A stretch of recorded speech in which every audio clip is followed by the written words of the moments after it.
Stoplight TV is powered by the new Honda Bravo, the people's bike. A product of Filipino ingenuity. Mag-Bravo ka na!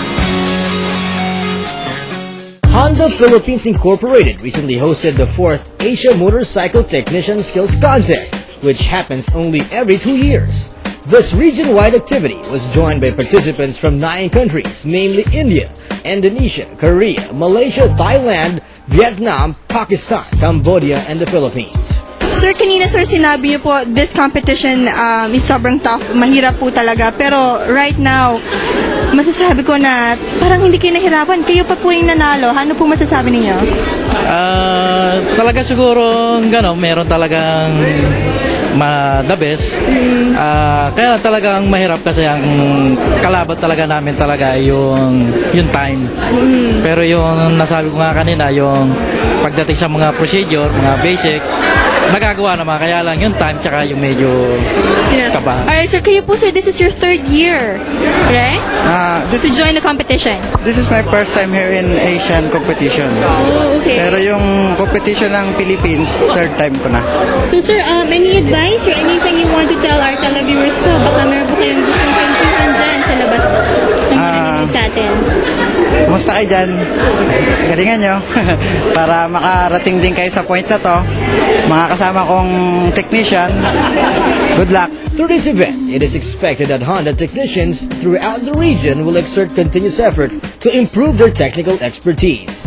And the Asia Motorcycle Technician Skills Contest is intended to stimulate improvement and motivate technicians, as well as to promote various service programs of Asian Honda Motor Company, which handles and controls all of the Honda motorcycles throughout the region. Sir, can you tell us more about this event today? This event was being conducted every 2 years. So at this time, Honda Philippines is the one who is hosting, similar to SEA Games, every 2 years conducted.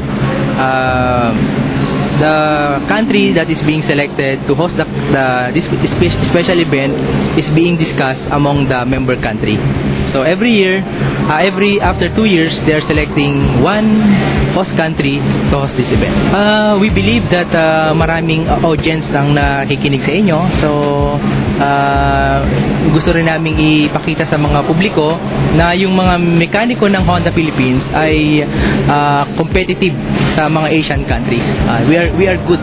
In this year's Asia Motorcycle Technician Skills Contest, all of the participants were eagerly waiting for the result.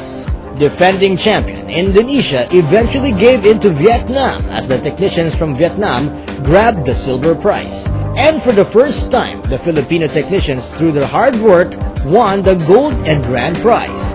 Everyone from Honda Philippines was definitely proud of our very own Pinoy technicians. Sir June, this is a very fun event tonight. This is the first time I've actually been to a technician contest. Oh, really? Here in the Philippines. Yeah, first time. First time here in the Philippines, right? Yes. Can you further on tonight's event?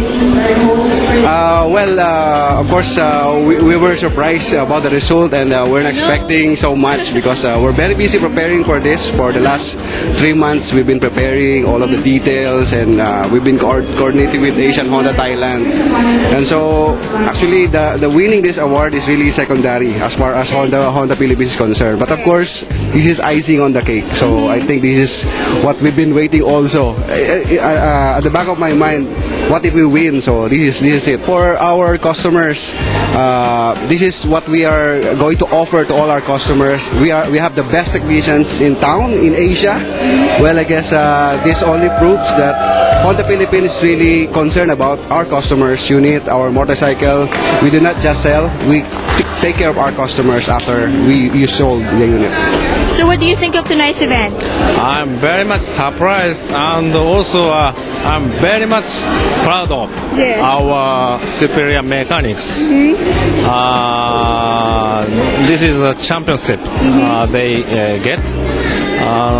Maybe they follow the basic steps compared to other countries. So I am very much appreciated by today's result. Whenever the motorcycle customer having a problem, please come to Honda dealership. We have a very good skilled mechanics always waiting for you. Okay. Yeah. Watch out for more international motoring features dito lang sa nangungunang motoring and motorsports show sa buong Pilipinas. Astig gatol dahil nanonood ka ng Stoplight TV.